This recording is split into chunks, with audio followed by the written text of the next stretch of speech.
Good morning, family. This is your cowboy Bob, Big Billy Bob, Booby, BBB. Well, there is a woman who has a really interesting channel. Her name is Cindy Gyle, Geylle, or something like that. And this girl is down. She is like, I'm just a happy little shamanic, psychosocial, cultural, forensic, anthropologic alchemist. And Cindy is one heck of a warrior girl. She's like Xena, you know, anti-Khazarian princess. And she puts it down. She has this, every YouTube she has is like, whoa. I mean, forget David Icke. This girl is down. And, she just has her little YouTube channel like I do. I don't know how long she's been doing it, but she is down. She has passion like, whoa, baby. And so she has one, you know, for what's up with the California fires. And it's pretty obvious when you see, you go online and you look at the, people's drone videos. All the trees aren't burnt, the houses are incinerated. And if you haven't noticed it, like I think I told you last week, last Thursday, we had a really kick-ass ice storm that just took down tons of trees around here. Now, trees, pretty strong little things, but I would say we lost an eighth of the trees in the forest surrounding the hill. I mean, they would just crash, crash, crash. And it was because the trees were already dead. I showed you a video of driving up the road and driveway up to the school, and there was a place where the road was cut into the side of the forest, and you could see that all of the forest isn't just trees up; it's mostly the root system underneath, and it's all dead. All of the things that keep it healthy, the fungus, the little worms, all of it gone. And Cindy is really up for Skynet. She's saying that the artificial intelligence wants to get rid of humans. We're useless eaters. So they're killing off what keeps us alive, oxygen, right? And the trees, and it's and the major force of this is the Khazarian people, the 13th tribe of Judaism, not Hebrews. These guys, I told the story. They were just berserkers, and they were just on the side of the Silk Road, and they would just go nuts. And they were kind of like ISIS in that they wanted to caliphate, but they had no religion except Baal, which is basically Satan, the Lord, you know. That's why I don't like using the word Lord. And when you look at it objectively, we're toast. We are toast, you know. And so in the summer, we have these ridiculously hot summers, and then we're having, mini ice ages in the winter. This winter's going to be really, really friggin' amazing. And that, good old Bill Clinton sold all the public utilities, to people like Enron, who drove them into the ground. And that little uh, kerfuffle with the gas companies in Massachusetts is a good example. They were a public utility. And, those pipes were put in the ground between the 1880s and the 1920s. And, took care of them. But when they got sold, and they got sold to one company that sold it to another company, sold it to another company, to the point that now who owns our public utilities are banks that have no experience with running utilities. They're not engineers. And that's what happened to the facility in Massachusetts, is that they kept cutting the maintenance budgets and the upgrades. And so the technology that should have made sure that the system didn't get overpressurized was never put in because it cost too much money. Oh, it works. Let's. And, you know, and so when it blew up, I mean, there's over 18,000 people in Massachusetts without heat. And they're getting, a solar minimum that's bringing them a mini ice age this winter. I mean, they already got like a foot of snow up there, and wind chills. Wind chills this Thanksgiving in Baltimore are supposed to be 9 degrees. And the further you go north, I mean, Buffalo, it's going to be, -6 Celsius on Thanksgiving in Buffalo. I mean, this is like nuts, right? And, you know, I'm not wearing my cowboy hat because this morning's not a good morning. I spent the last 40 minutes meditating, and all I can do is pick the phone up, to say, "Hi, it's morning." And I bet you dollars to donuts, here it is, 6 minutes and 59 seconds. Well, I spent more than a half an hour. Johnny's going to be down here trying to stick his face in the camera. And, you know, he's lodged his car in the road so I can't get out of here. And he wants me to drive down there and jump his car again. And where he's stuck, and could put my vehicle at severe risk. So I say, no, I can't do that, John. I'd be stuck up here. Anyway, the what else can I say? So you should go check out this Cindy girl. If you still don't, know everything about or how to navigate this like kind of thing. Um, Johnny Boy. I said, John, you still haven't really connected my channel and linked. He's, oh, yes, I did. Well, he's got this amorphic little circle without putting underneath it, Al's, channel. I mean, it's who cares? Um, I'm more about quality than quantity. I'm not monetizing this, um,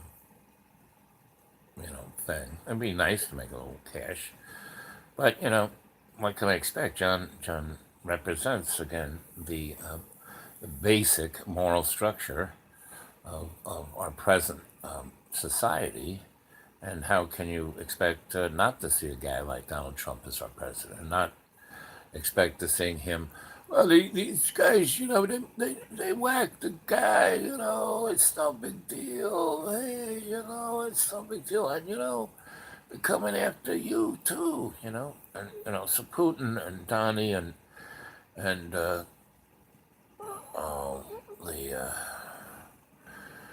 Israeli prime minister, all those cats, I mean, they're all in cahoots, all part of the Khazarian mob, and there is no nation states. These guys are transnational corporate um, oligarchy, you know, and uh, and they think they got their little boat hole. They think they got their little condo off in space, that they don't have to worry about AI coming after them. I don't think so, because if they are AI's prime moral example, ooh, baby, watch out. So the only thing that can stop this is you guys, you, my family.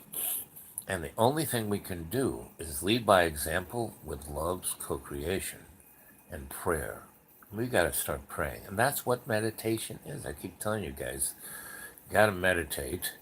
And I mean, I have to go meditate, go into my Akashic record, and like rearrange every corpuscle in my body to stay alive. I'm staying alive for you guys. He was saying, "Oh, don't leave us. Don't leave anytime soon." I said, "Don't worry about it. I can't. I'm signed on to to be here and to be your sensei Al Bob. And to be the smiling face. I can smile in the face of adversity. I can love unconditionally in the face of adversity. I can forgive unconditionally in the face of adversity, and that's what you guys got to do. You know, these last few days we've been having some great chats, and I really, really love you guys. And you know, I'm just a little tired this morning. Every cell in my body really hurts. Every joint really hurts.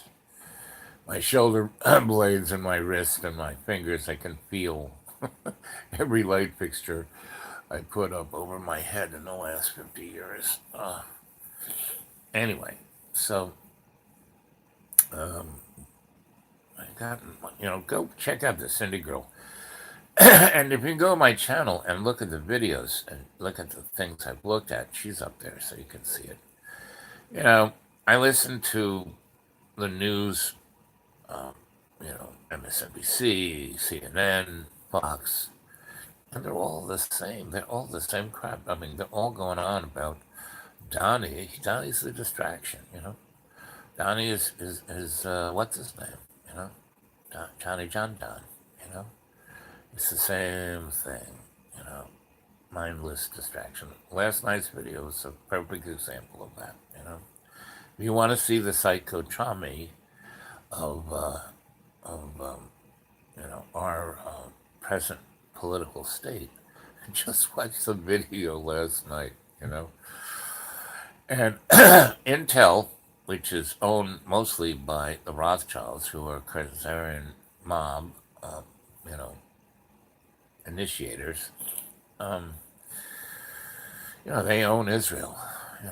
Israel is not a Hebrew state, not even a Jewish state. It is a Zionist state, which is the political front of the Khazarian mob. You know, and Intel has just built, uh, which is owned mostly by the Rothschilds, has just built the most sophisticated, most AI manufacturer in Israel, and it is creating the next sixth generation Intel chip. And every one of those chips, I don't know if you've seen the articles out of China where they've placed a little back door. Well, that chip is the Chinese, not knockoff, but Intel lets them copy this proprietorial technology because they want to spread it in every, go look up, go look up,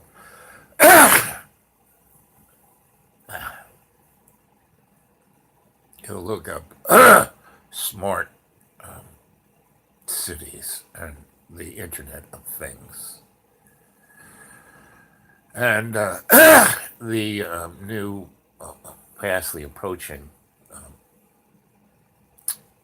thing of synergy, where humans are going to be part of the Internet of Things, right? A little RFID chip will be injected in you, and it'll do a lot more than just tell them where you are. You know, and 5G, it's coming after you guys. It's all over the place. That's why they're getting rid of trees. Because trees have a different harmonic, different frequency. And like I said, I live out in the hill here is in a pretty rural area, and they're sticking 5G transmitters on every single phone pole. Well, that costs a lot of money. And to do it in a really rural area, it's like, you gotta be kidding me, guys. So, well, there's no one on yet, and I've been on for 15 minutes. So, I'm gonna. Oh, there's one person. Okay, one of you guys showed up. Okay, I'll give me another minutes to see what it is. And this is how I wake up every morning.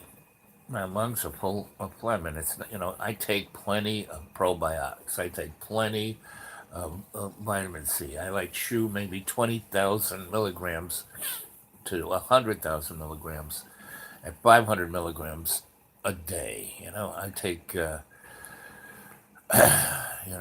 olive leaf extract. I take grapefruit extract every day.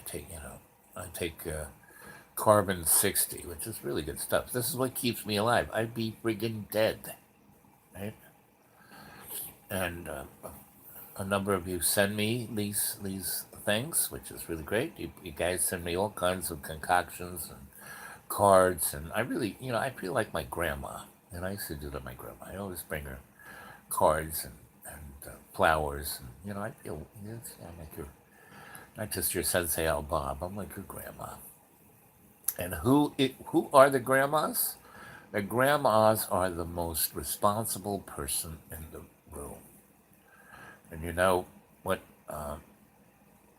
Louise Etra said to me once? She goes, Al, your logo should be, and she really said, our logo should be, because she was a wild woman. She's, along with Christine Barton, Louise was one of her best friends, and these two girls brought us digital graphics. Right? Louise got her pinhead husband and his buddy to create the Rudd Etra synthesizer. She was Louise Etra. And it was an amazing machine because it was an analog machine that did what digital graphics do. So it was even harder to do. It was more magic than technology. But what is magic? But somebody else's technology. So anyway, you're seeing your Al Bob waking up. Getting this is my process of getting out of bed. I've meditated now for almost an hour, and I still can't get out of bed because of the pain, and I just can't move my muscles. And but I will. Because love and grace is the thing that gets me out of bed. So, you know, good morning, Al. The best part of waking up is folders. Get that? Oh, thank you. Thank you for that. Oh, thank you. Okay, that's all about logos. Yes, I'll tell you a good story about that. So in the 70s and 80s, I hung out with this crew of artists that became ad busters, right? That became anonymous, right?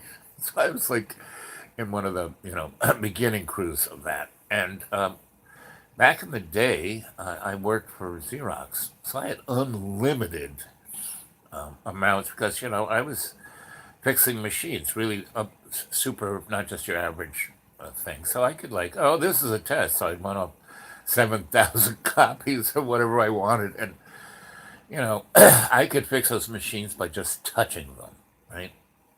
And so my employers, they really valued my abilities, and so I didn't have to even work for Xerox. I was a consultant, which those guys never had any of those.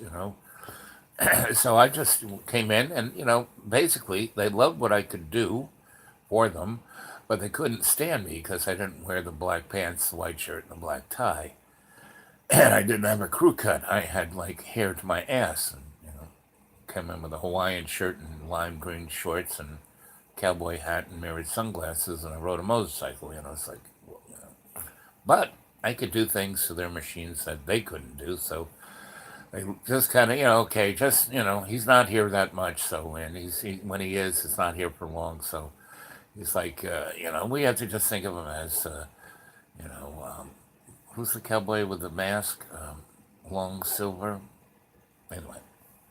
So I had access to Xerox, so I would.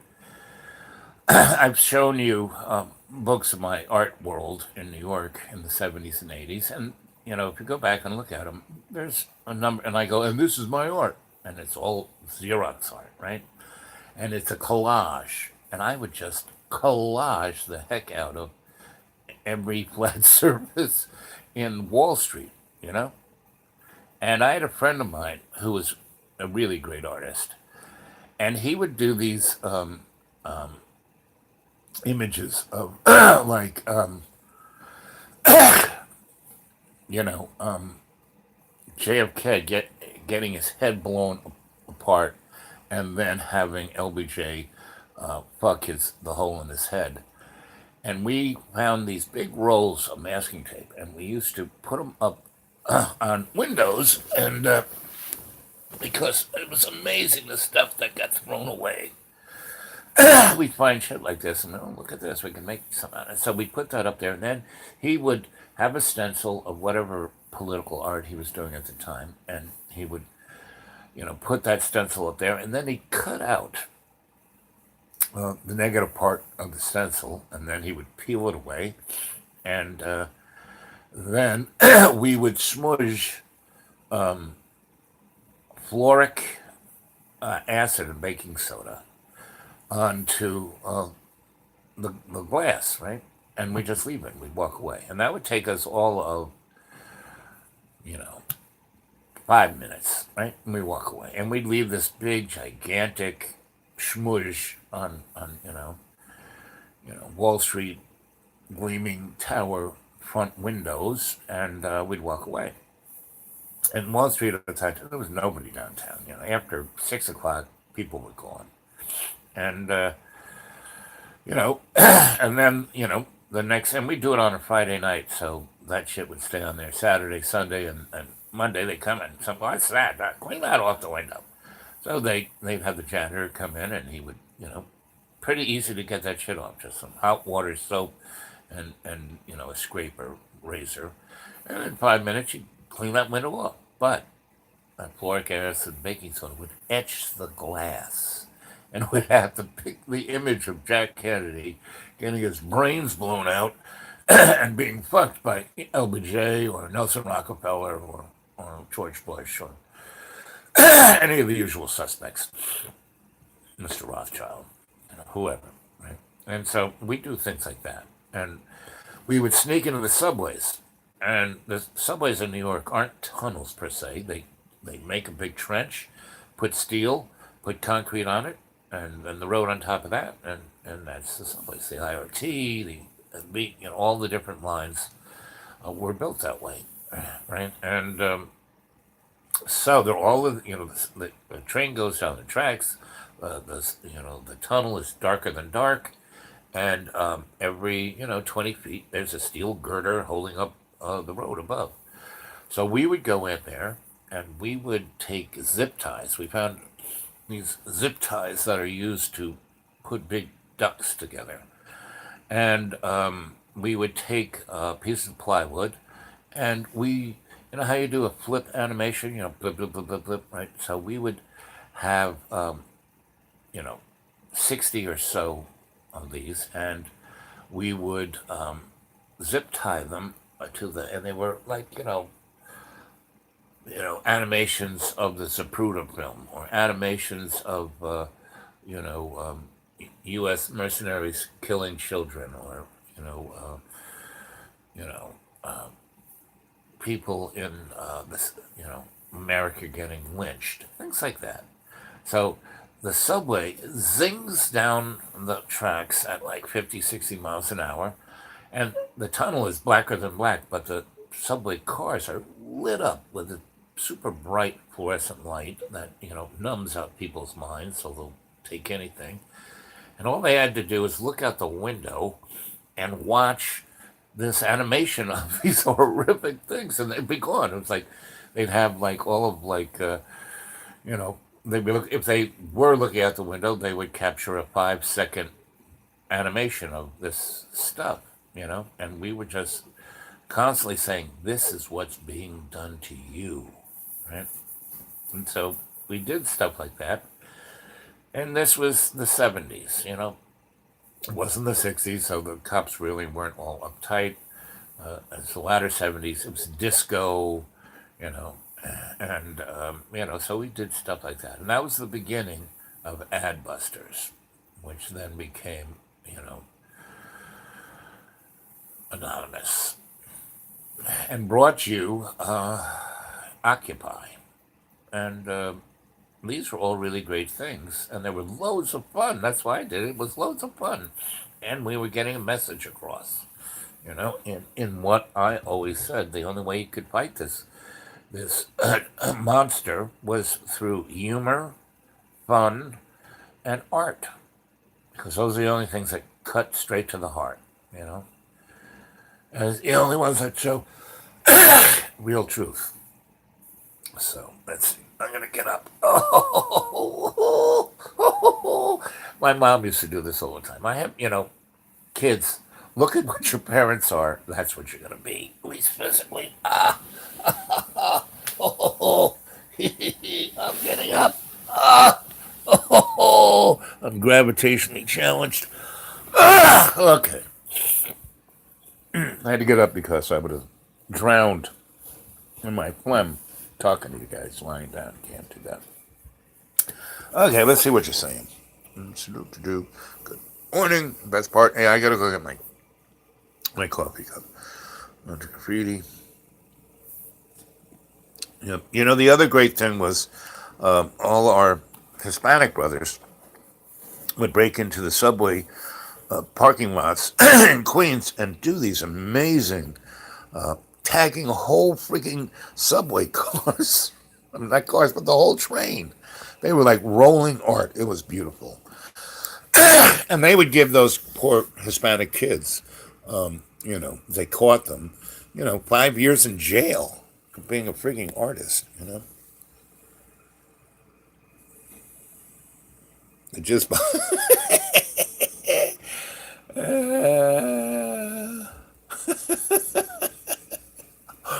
I think the jizz box is going to go down in the colloquialism, and I'll be happy for it. Did you see how what's his name responded when I said, and it was a box covered in jizz? I mean, it was a Christmas, you know, a thing that was about 12 feet high, that was about 30 feet by 30 feet box, Christmas present, really shiny, with a big bow, and we, you know, used latex paint to look like someone had jizzed all over it. So.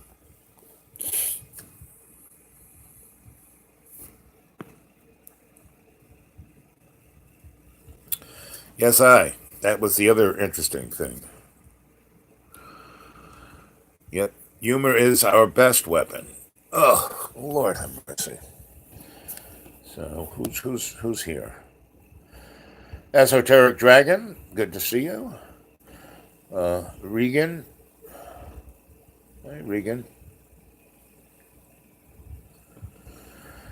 Regan, tell us a little bit about you. What do you? I mean, look at Mister or Ms. I love the fact I have no idea what gender you guys are, but Esoteric Dragon there is, you know, he can't hide. You know, we know what Esoteric Dragon is, and Twitchy and a few pretty much all of you guys are I love are straight up who you are. So, Regan, tell us a little bit about you. You're here this morning. It's 8:24. Oh man, 8:32. So I've been meditating since 6:30. Oh, whoa, baby, Lord have mercy. Ugh. Mm. This is what 15 years, 50 years of being an electrician will do to you, babies. Ugh. Oop-a-doop-a-boo.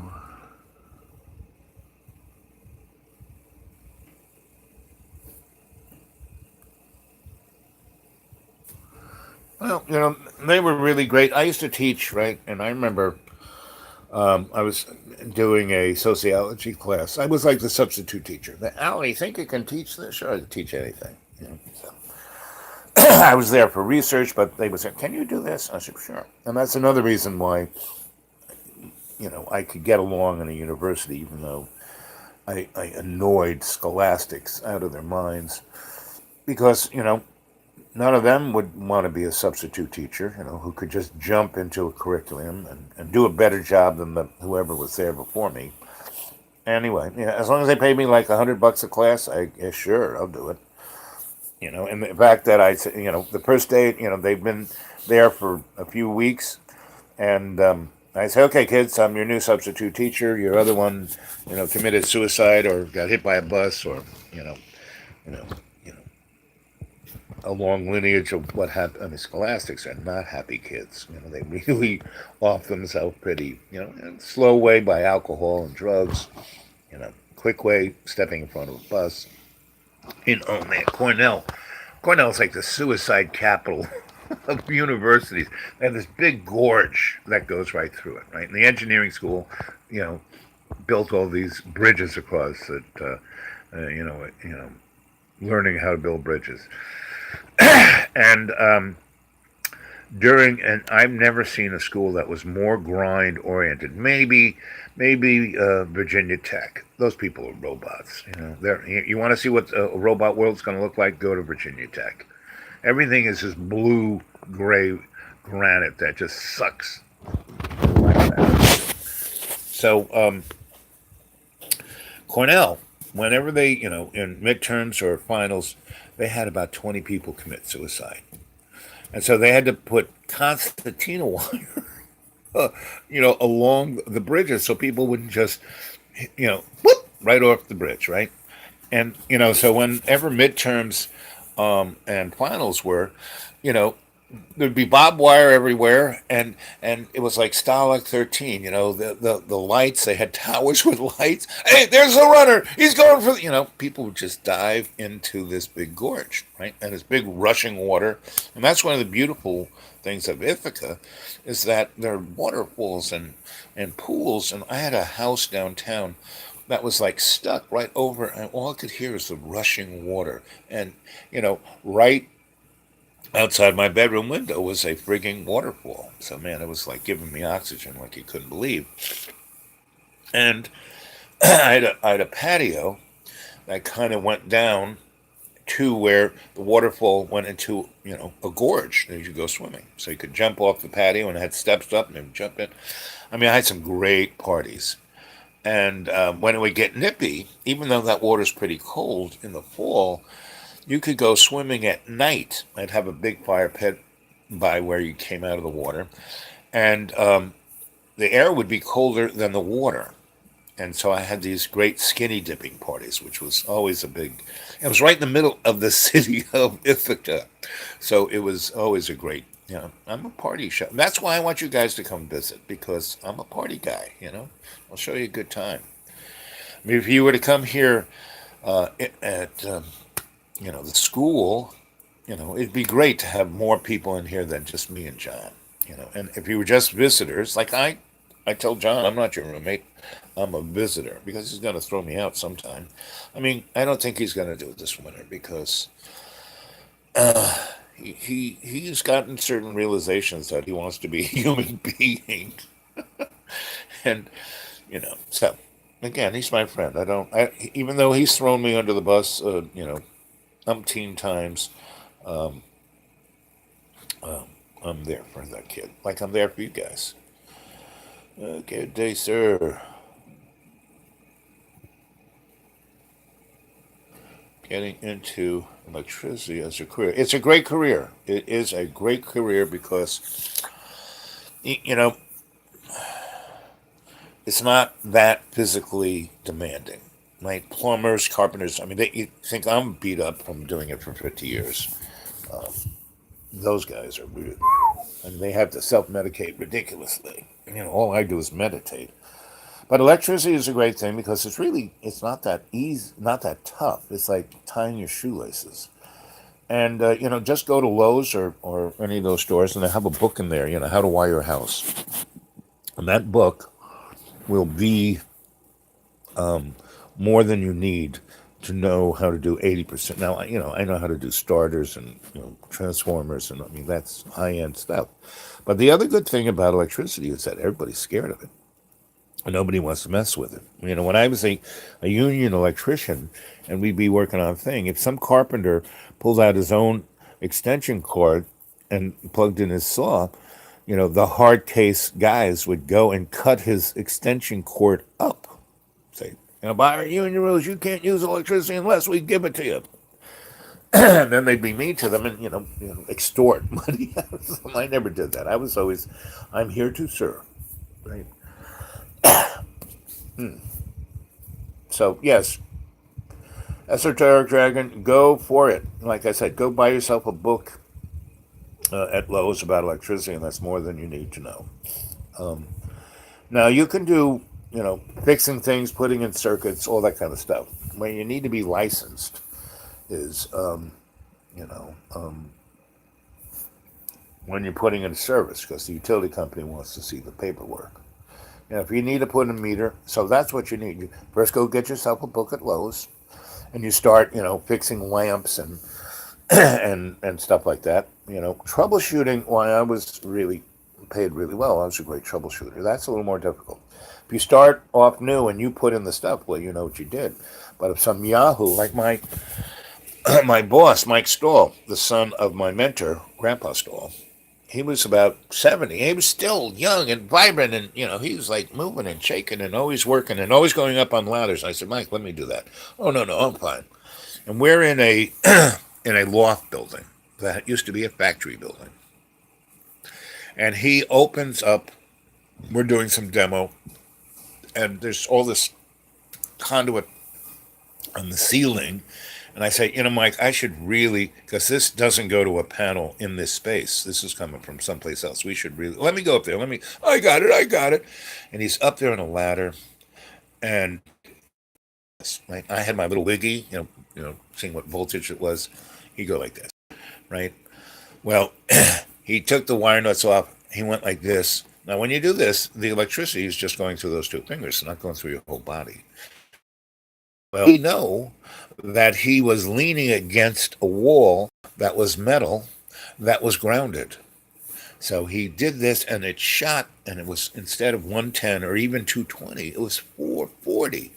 Blew him off that ladder, and he shot across the room like a rocket ship and smashed into a pile of wooden crates, because they hadn't demoed the stuff that had been in this industrial. Anyway, and he broke himself like a teacup, and he died. He was never the same. He had to walk with a cane. He was humped over. He was, he was no longer that vital young man at close to 70. And he died about three. I mean, Grandpa Stahl lived longer than his son. It was really sad. So you got to just watch out. You got to be careful. I thought I was up on a. I was like a trapeze artist. Electricians are on ladders all the time, and that's the most dangerous thing. Is Mike was on a ladder.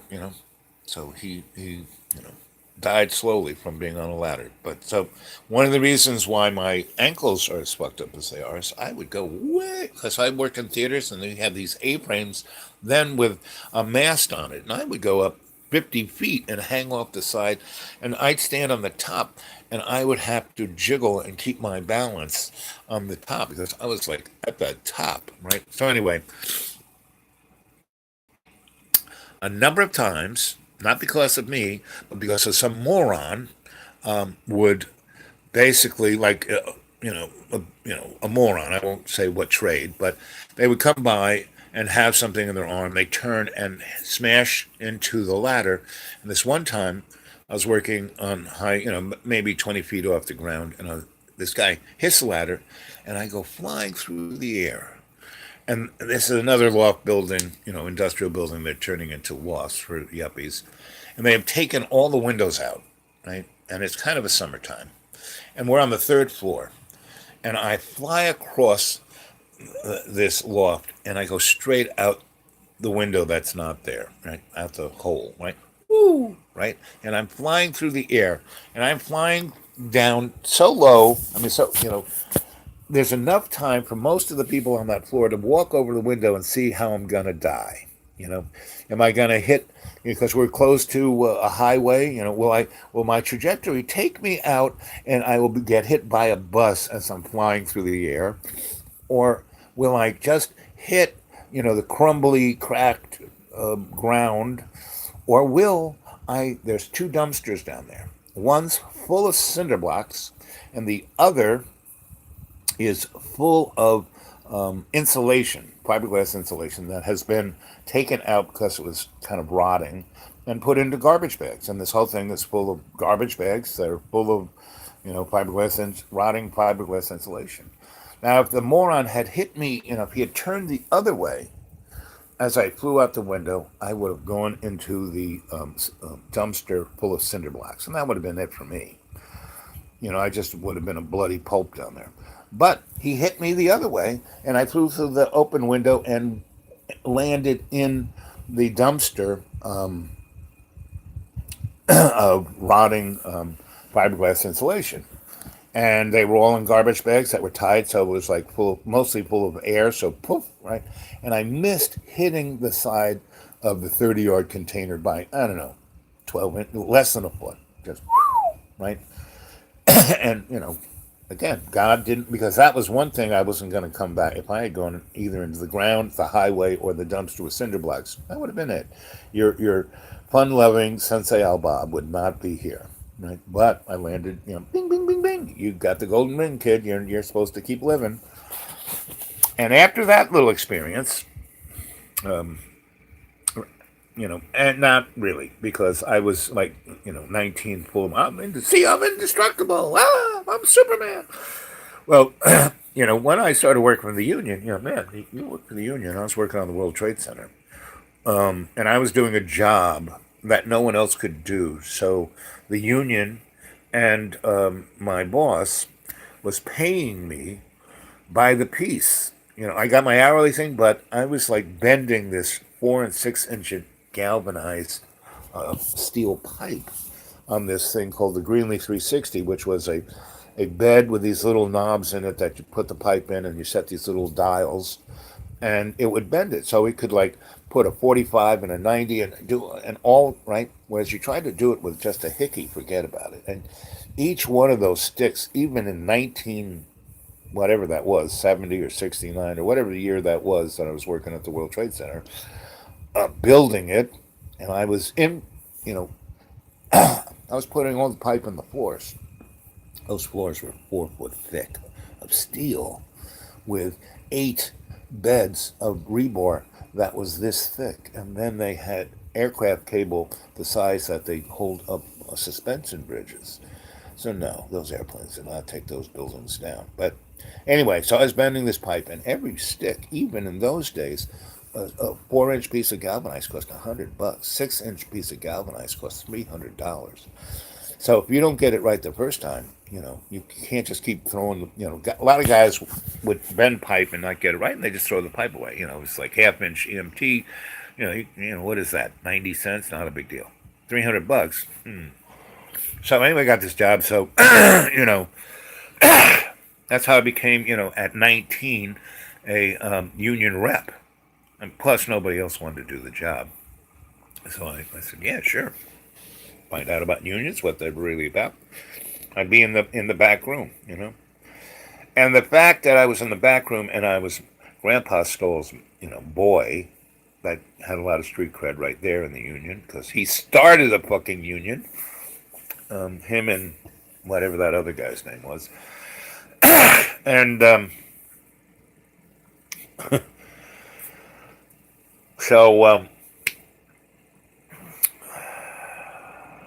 where'd we go with all this? See, that's the other thing. When I wake up, there's cobwebs in my head. Oh, man. Oh, I'm still hurting. Oh, baby. Oh, baby, you baby. I have to get up. Okay, now I have to stand up. It took me an hour and a half to sit up. Okay, I have to rock here. So you're getting the whole inner picture of your Sensei Al Bob here. Oh, man. Up, up, up, up. Okay. So I do it next to the bed, so if I fall down, I can just fall on the bed. Vitamin C, my friend. Okay. And that's kind of how many I eat just in the morning.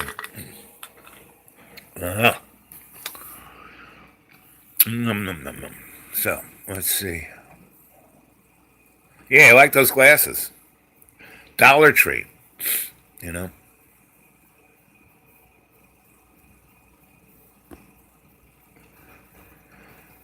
Oh, wouldn't I like to be there? Morning beers and morning spliffs. Triple Sagittarius, holy moly! No wonder you're an esoteric dragon.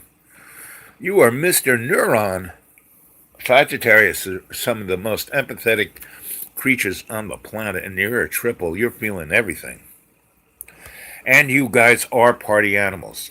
I mean, so many signs are like, ooh, once they get a little buzz on, all they do is whine. You guys don't. The life of the party. Yep, yep, yep. You're a what? A monk? What? I mean, I know what it is. I can't even pronounce it. I don't have enough teeth in my head to say the word homunculus.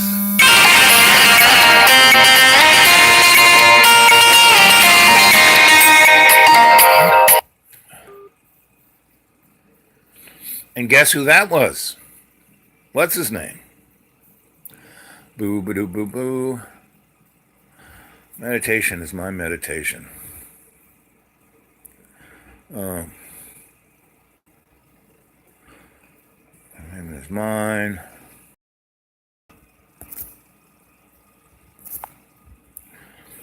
Well, the powers that shouldn't be are, trying to interrupt us.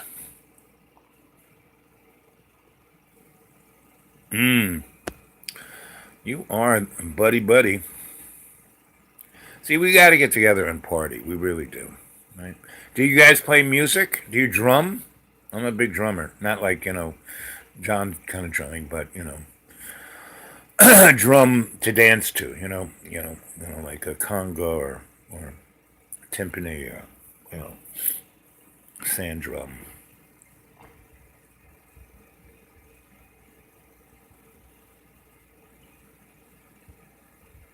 Ewoks. You guys really are down on the Ewoks. Let's see. LMFAO. Huh? I was Fluffy Duck.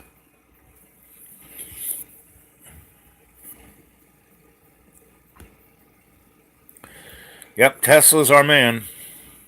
But we don't need to turn him into a religion.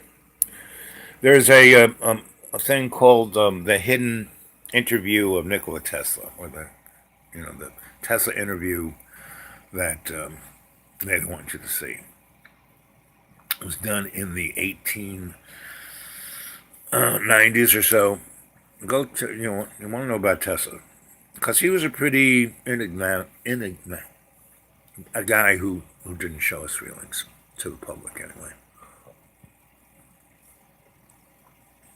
It was grassy.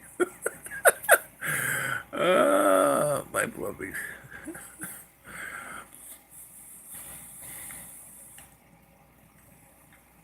Pull the lever. Yes, ducks are telekinetic. Yep.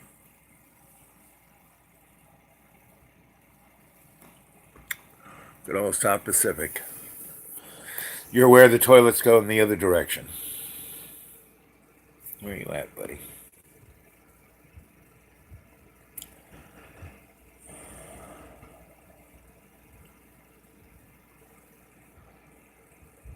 South Island's in New Zealand. I love the mountains of New Zealand. Just beautiful. I'm glad I did all my traveling in the 60s, 70s, and early 80s. I wouldn't like to do it now.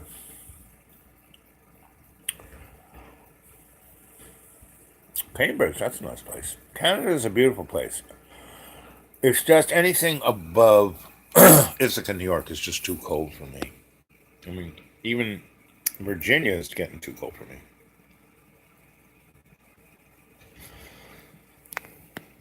So is the who's wow? What does that mean? Is that a kind of big-eyed smiley face?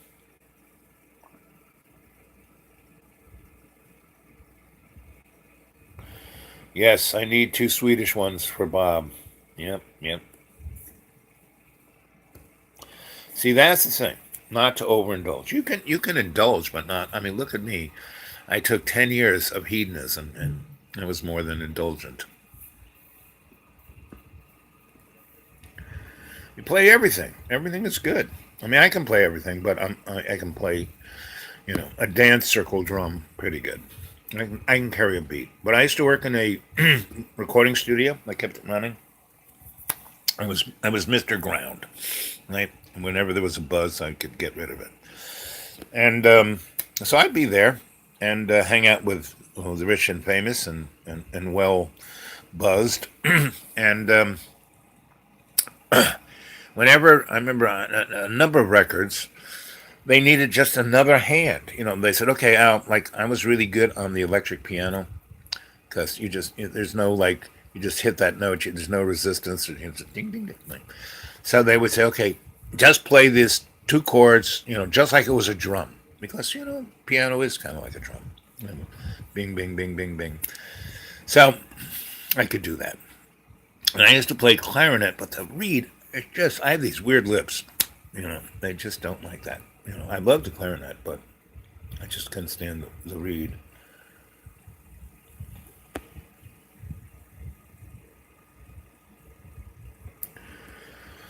Well, they are on fire over there. They're the Pacific's hotter. They're living in what they call the Ring of Fire. Big eyed smiley. Yep, yep, yep. See, I'm not that. Or even though I'm a baby boomer, I'm not that. The baby boomers are the curse of humanity. People go on about the X generation or uh, the millennials. Baby boomers. They are why the world is what it is. Whoa! Holy moly! An opera singer. I love opera singers. I love anyone who is in the frame of co-creation with love. Oh my freaking! Come on, body, snap to it. Okay, guys. 52 minutes and 26 seconds. When it hits, 1 hour and 60 seconds, I'm gonna sign off because I gotta really move around, or I'll start rusting here. Yeah, hot baths are my favorite, but there is no bathtub in the school, just showers. And once I go out of this little room, it's going to be 20 degrees cooler. So right now it is, 65 in this nice little room. When I go out there, it's going to be like 45. So it's hard to jump in them. I mean, I'll heat up the house. I'll start the fire. I'll turn on a few electric heaters and then warm the place up. And but John's been up since 5 this morning. You'd think he'd come down and start a fire. Hot bath time. Yes. Can I come to your house, buddy? You got a jacuzzi. I love jacuzzis. If anything in my hedonist lifestyle of 10 years with desperate lawyers was my overdue. Not you can never overdo a jacuzzi, and I became a true aficionado. What was a good jacuzzi?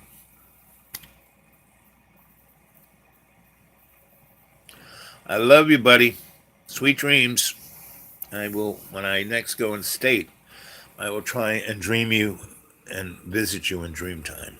Okay, I'll come to you. So in about an hour, after I'm moving around, I will find a quiet spot and go into state and come visit you in dream time. Oh, peace. Have a good dreamy dream, my friend. Uh, so, who are the four? Buddy, Esoteric. Who else is? Who's out there?